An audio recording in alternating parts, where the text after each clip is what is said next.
Hi everyone. Veg non veg కలుపుకొని ఎప్పుడైనా curry వండుకున్నారా? అదేనండి, బీరకాయలు పచ్చి రొయ్యల కర్రీ.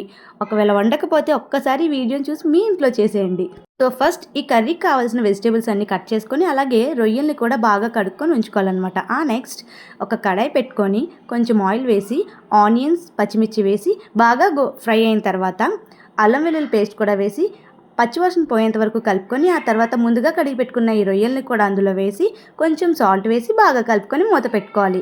సో ఇలా రొయ్యల్లో నుంచి వాటర్ బాగా వచ్చిన తర్వాత ఆ వాటర్ దగ్గర అవుతుంది అనే టైంలో కట్ చేసి పెట్టుకున్న బీరకాయ ముక్కలు టమాటా ముక్కలు వేసి అవి రెండు మగ్గే వరకు ఉంచుకోవాలన్నమాట.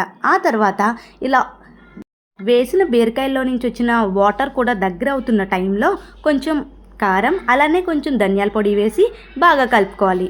ఇలా కలుపుకున్న తర్వాత మూత పెట్టుకొని ఒక 5 మినిట్స్ ఉంచిన తర్వాత తీసి కొంచెం గరం మసాలా కూడా యాడ్ చేసుకొని ఇంకో 5 మినిట్స్ ఉండి సర్వ్ చేసుకోవడమే. వీడియోకి లైక్ చేసి ఛానల్ని ఫాలో అయిపోండి.